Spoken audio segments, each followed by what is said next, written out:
Hello people, welcome to this video. आज हम लोग पढ़ने वाले हैं केरला के एक शेर के बारे में जिनका नाम था केरल वर्मा पजासी। केरला के जो हिली एरियाज़ है, ग्रीन लशी हिली एरियाज़ हैं वायनाड के रीजन में, इस रीजन में एक बहुत ही कह लीजिए कि बेहतरीन सागा चला रेजिस्टेंस का, जो British colonial east India company का जो रूल था उसके ऑपरेशन के अगेंस्ट। और इस सागा के लीड कैरेक्टर थे बहुत ही कह लीजिए कि बहादुर राजा केरल वर्मा पजासी राजा।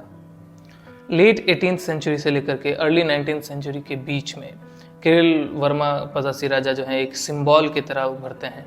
अंग्रेज़ों के जो रूल थे उनके खिलाफ जो अवज्ञा का आंदोलन था उसके एक लीड कैरेक्टर थे और एक सिंबल थे। लोग उनको देख करके उनके इस रेजिस्टेंस में शामिल हुए थे।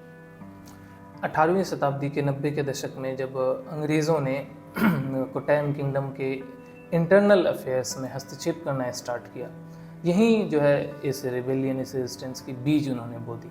और कोट्टायम जो रीजन था उसके रूलर थे पजासी राजा के भतीजे।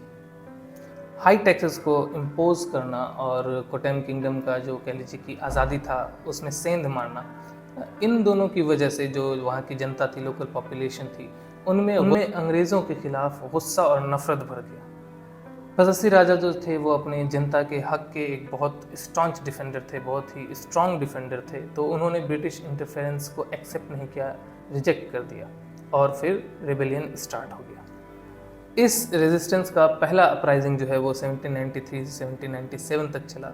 पजासी राजा जो थे उन्होंने एक फॉर्मिडेबल आर्मी क्रिएट की जिसमें नायर्स थे, ट्राइबल भी थे जैसे कि कुरिचियाज थे, और मप्पिला के जो मुस्लिम्स थे वो भी इंक्लूडेड थे। इन तीनों को मिला करके एक अच्छा खासा एक पावरफुल जो है आर्मी उन्होंने तैयार किया और गोरिल्ला वॉरफेयर टैक्टिक्स को अप्लाई किया। अब क्योंकि वो लोकल थे, उनकी आर्मी लोकल पॉपुलेशन से ही थी, तो वायनाड के रीजन के जितने भी हिली एरियाज़ थे, जो भी ट्रेन्स थे, उन सबको वो अच्छे से जानते थे। और इसको यूज़ करके गोरिल्ला वॉरफेयर टैक्टिक्स के थ्रू उन्होंने अंग्रेज़ों को काफ़ी ज़्यादा नुकसान पहुंचाया। पजासी राजा जो थे वो गोरिल्ला वॉरफेयर टैक्टिक्स के कह लीजिए कि बहुत ही महान वॉरियर थे और मास्टर थे। तो उनका जो ये तरीका था वो बहुत ज़्यादा ही ब्रिटिश को नुकसान पहुंचाया, काफ़ी इफ़ेक्टिव रहा।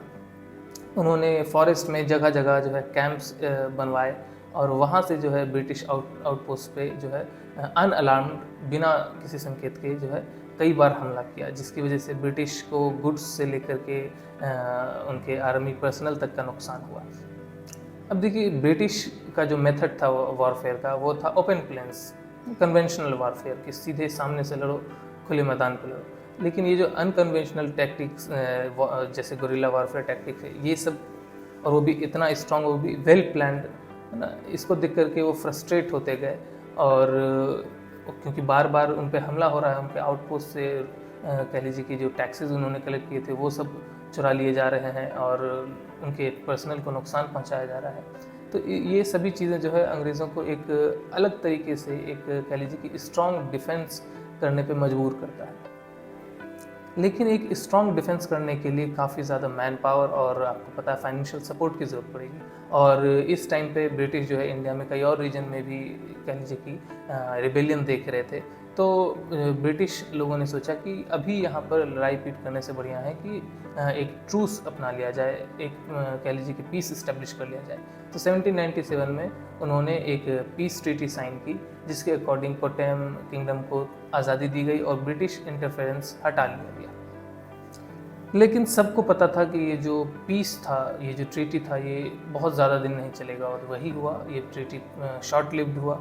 1800 में अंग्रेज़ों ने वायनाड पे फिर से कब्ज़ा और क्लेम कर दिया और जो पजासी राजा थे उनको पता ही था ये आने वाला है, तो उन्होंने ऐसा नहीं कि तुरंत एक्सेप्ट कर लिया कि हाँ ब्रिटिश जो है आइए आप हमारे किंगडम को ले लीजिए। कोट्टायम किंगडम और वहाँ की जनता से पजासी राजा को बहुत ज़्यादा लगाव था और उनके राइट्स के वो डिफेंडर भी थे, तो उन्होंने जो है वो कंट्रोल छोड़ने से मना कर दिया और फिर जो रेजिस्टेंस था वो रिन्यू हो गया, फिर से स्टार्ट हो गया। हालांकि इस बार जो ब्रिटिश थी कंपनी जो थी वो उसने एक वेल इक्विप्ड और बढ़िया नंबर में अपने आर्मी ट्रूप्स को भेजा, लेकिन पजासी राजा जो थे और जो उनके रिबेल्स थे, जो वॉरियर्स थे, वो कहाँ हार मानने वाले थे। वो अपने आप में मस्त ना, उन्होंने फिर से क्या किया, फॉरेस्ट को अपना मैदान चुन लिया कि यहीं लड़ेंगे हम तो, और गुरिल्ला वारफेयर टैक्टिक्स स्टार्ट कर दिया। और जो फॉरेस्ट था वो एक तरह से नेचुरल डिफेंस प्रोवाइड करता है। फॉरेस्ट के अंदर से आप हमला कीजिए, कोई फॉरेस्ट के अंदर आएगा तो ख़तरा ज़्यादा रहता है, एम्बुश होने का, एक ट्रैप वहाँ पे डालने का, है ना। तो इन सब चीज़ों का ख़तरा ज़्यादा होता है। तो इसलिए फिर से जो पजासी राजा के जो वॉरियर्स थे, जो रिबेल्स थे, उनको अपर हैंड मिलने लगा और फिर से जो ब्रिटिश ट्रूप्स से उनको नुकसान होने लगा। लेकिन 1805 में एक बहुत ही कह लीजिए कि दुखद घटना हो गई। 1805 में केरल और कर्नाटक के बॉर्डर के जो फॉरेस्ट एरियाज थे वहाँ पे अंग्रेज़, ब्रिटिश आर्मी और पजासी राजा के जो ट्रूप्स थे उनके बीच गन फाइट स्टार्ट हो गया, और उस गन फाइट में पजासी राजा को गोली लग गई और उनका डेथ हो गया। अब उनका डेथ, लीडर का डेथ कहने का मतलब आर्मी उनकी जो है वो हार गई, और उनके डेथ के साथ ये जो रिबेलियन है ये भी ख़त्म हो गया।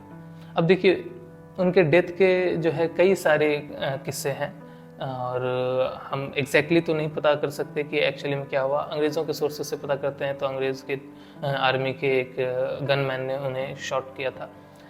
लेकिन अगर हम जो लोकल कह लीजिए कि कहानी है उस पर यकीन करें तो उसके अकॉर्डिंग क्या हुआ कि इस एम्बुश में वो घायल हुए, लेकिन वो मारे नहीं, वो सरवाइव किए, और कई महीने बाद, कई दिनों बाद जो है वो उस ज़ख्म की वजह से मारे गए। तो फाइट में नहीं मारे गए, फाइट के बाद मारे गए। खैर जो भी हो, उनके डेथ के साथ ये जो रिबेलियन है ये ख़त्म हो गया। पजासी राजा का जो रिबेलियन था, रेजिस्टेंस था ब्रिटिश ईस्ट इंडिया कंपनी के पावर के अगेंस्ट, ये केरल के हिस्ट्री का एक बहुत ही इम्पॉर्टेंट हिस्सा है। उनको एक सिंबल माना जाता है करेज का, लीडरशिप का, और अपने जनता के राइट्स के डिफेंडर का। उनका जो गुरिल्ला टैक्टिक्स था, और जो कह लीजिए कि एक उनके अंदर कैरेक्टरिस्टिक था कि अलग अलग कम्युनिटीज़ को एकजुट कर लेते थे पावरफुल एनिमी के खिलाफ भी, ये जो उनका कैरेक्टरिस्टिक था ये आगे चल के कई सारे लोगों को जो है इंस्पायर करता है, फ्रीडम फाइटर्स को इंस्पायर करता है ब्रिटिश कॉलोनियल रूल के अगेंस्ट एक फर्म रेजिस्टेंस क्रिएट करने में। तो आज की वीडियो में बस इतना ही, मिलते हैं हम लोग नेक्स्ट वीडियो में, तब तक बाय बाय।